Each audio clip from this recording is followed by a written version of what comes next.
Hello student, आप लोग कैसे हैं? देखिए, आज हम लोग न्यूटन के गति के नियम के बारे में पढ़ेंगे। इस वीडियो में न्यूटन के गति के तीनों नियम बताएंगे। आप लोग पूरा वीडियो शुरू से अंत तक देखिए तो बहुत मजा आएगा, ठीक ना। इस वीडियो में हम प्रैक्टिकली बताएंगे कि न्यूटन जो अपना तीनों नियम दिए हैं उस नियम को प्रैक्टिकली हम दिखाकर बताएंगे तो कैसे तीनों नियम को सत्यापित किए थे। न्यूटन के गति के तीनों नियम को हम सत्यापन करेंगे, लेकिन प्रैक्टिकली सत्यापन करेंगे। तो देखिए, न्यूटन की गति का नियम क्या है। पहले नियम को चलते हैं हम लोग। चलिए देखिए, पहला नियम। तो पहला नियम कहता है क्या? पहला नियम कहता है कि यदि कोई वस्तु विरामावस्था में है, यानी कोई वस्तु अगर स्थिर, मान हम स्थिर है या तो वह विरामावस्था में ही रहना चाहती है।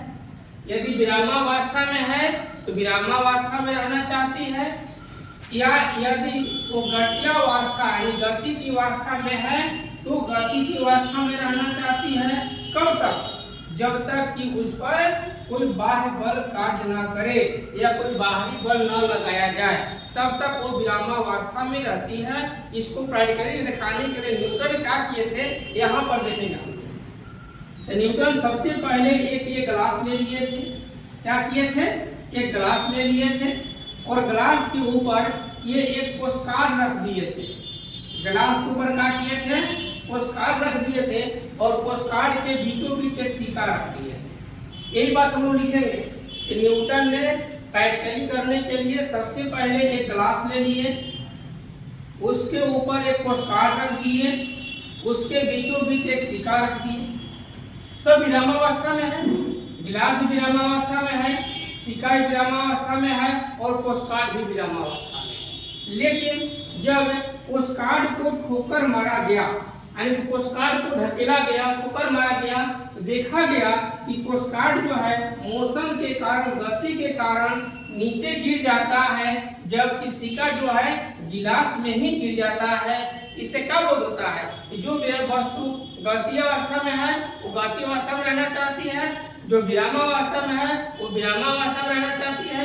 इसी को हम लोग प्रैक्टिकली करते हैं। तो चलिए प्रैक्टिकल की ओर, ठीक है, देखते हैं प्रैक्टिकल देखने के लिए न्यूटन क्या किए थे? एक ग्लास ले लिए थे, ग्लास के ऊपर एक पोस्टकार्ड रख दिए थे, पोस्टकार्ड के बीचों बीच सिक्का रख दिए थे। उसके बाद जब पोस्टकार्ड को ठोकर मारे तो पोस्टकार्ड आगे चला गया और सिक्का गिलास में गिर गया, यानी कि जो वस्तु गति में है वो गति में रहा, जो विरामा में है तो विराम में रहा। इस तरह से न्यूटन गति के प्रथम नियम का सत्यापन हो गया। देखिए, अब हम लोग गति का दूसरा नियम देखेंगे। अभी पहला नियम देख चुके हैं, अब दूसरा नियम देखिए। तो दूसरा नियम कहता है क्या, उसको देखिएगा, फिर इसका मान निकालेंगे। आपको ध्यान से देखिए, आप लोग पूरा वीडियो देखिएगा, इसमें तीनों नियम डालेंगे। देखिए, कह रहा है कि संवेग परिवर्तन की दर, क्या कह रहा है? संवेग परिवर्तन की दर आरोपित बल के समानुपाती होती है।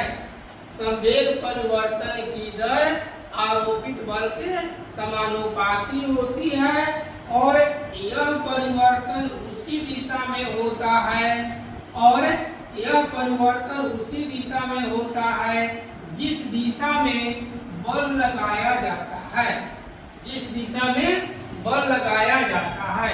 ये हम लोग का था दूसरा नियम। अब दूसरा नियम से क्या रिजल्ट निकलता है?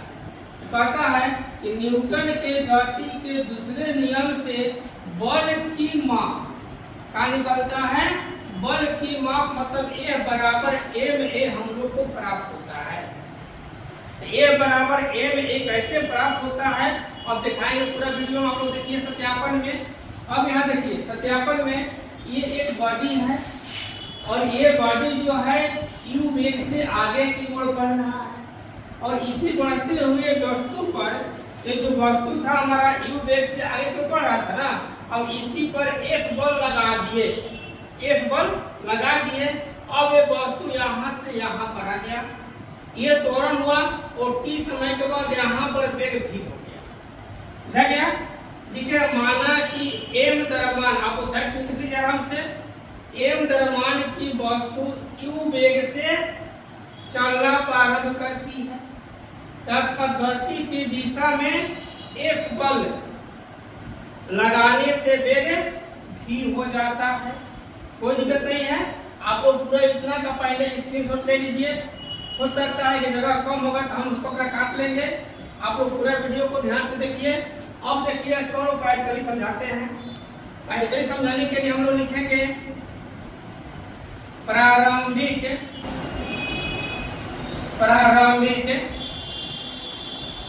संवेग। तो प्रारंभिक संवेग हम लोग P1 मान लेंगे, इसका मान हो जाएगा mu। अब लिखेंगे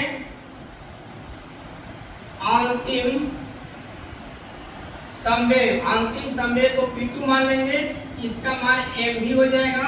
अब लिखेंगे संवेग में परिवर्तन। तो संवेग में परिवर्तन को डेल्टा P मानते हैं। इसका वैल्यू होगा P2 माइनस P1। तो P2 का वैल्यू हम लोग का है mv माइनस mu। अब इसमें से m कॉमन ले लेते हैं तो v माइनस q हो जाएगा। ये संवेग में परिवर्तन हो गया। इतना आप लोग लिख लीजिए। इसका भी आप लोग लिख लिए होंगे ना, इसका भी आप लोग स्क्रीनशॉट ले लीजिए, लिख लिए होंगे। अब आगे देखिए, अब आगे हम इस फिगर को हटा देते हैं। क्या ध्यान से देखिएगा, इस फिगर को हटा दिए हम, वहां पर आप सब उतार लीजिएगा। संवेग में परिवर्तन हो गया। अब यहाँ लिखेंगे संवेग परिवर्तन की दर मतलब समय। जब संवेग परिवर्तन की दर करेगा तो mv minus u by t कर संवेग परिवर्तन की दर। अब हम लोग जानते हैं, सारे में लिख देते, ध्यान रखिएगा कि a equal to v minus u by t होता है। a equal to v minus u by t होता है। जहाँ v minus u by t है वहाँ a लिख लेते हैं, यानी कि ma हो जाएगा। संवेग परिवर्तन की दर का हो जाएगा ma हो जाएगा। यहाँ देखिए लिखे है ना कि संवेग परिवर्तन की जो दर है वो आरोपित बल के समानुपाती होती है। यानी कि लिखेंगे गति के दूसरे नियम से, गति के दूसरे नियम से। गति का दूसरा नियम कहता है संवेग परिवर्तन की दर आरोपित बल के समानुपाती होती है, यानी एक समानुपात ma लिख लेंगे। और जब समानुपात चिन्ह हटाएंगे तो कोई ना कोई कांस्टेंट आएगा। यहाँ हम लोग हो जाएगा a बराबर k ma लिख लेंगे। इतना आप लोग साइज साफ उतार लीजिए, ये वाला उतार लीजिएगा। अब देखिए इधर, इसको आप उतार लिए होंगे, चलिए ठीक है। अब यहाँ देखिए, यहाँ हम जानते हैं चूंकि एकांक द्रव्यमान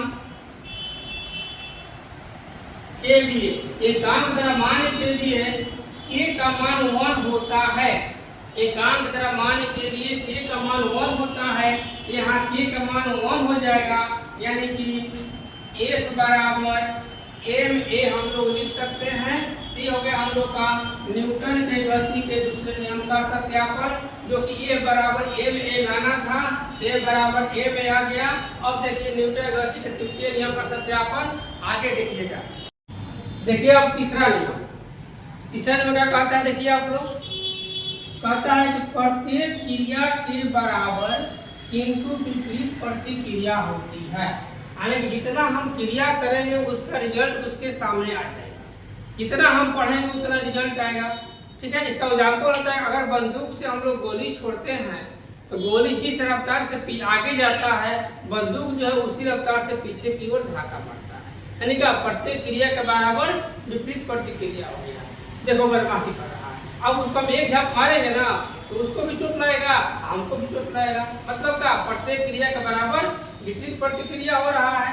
जैसे यहाँ पर देखिए, ये जो व्यक्ति है चलने के लिए अपने पिछला पैर को पीछे की ओर धक्का मारता है, तो पीछे धक्का मारता है तो आगे की ओर बढ़ता है। यानी क्या, प्रत्येक क्रिया के बराबर विपरीत प्रतिक्रिया हो रहा है। ये अप्लाइड फोर्स फोर्स अप्लाई यहाँ कर रहा है, रिजल्ट इसका यहाँ मिल रहा है। अगर इस फोर्स का अप्लाई नहीं करता, रिजल्ट यहाँ नहीं मिलता। यहाँ देखिए, जब बॉल हम फेंके, बॉल फेंके, जैसे ही बॉल फेंके उल्टा ऐसे आएगा, जो क्रिया हुआ उसका प्रतिक्रिया हुआ।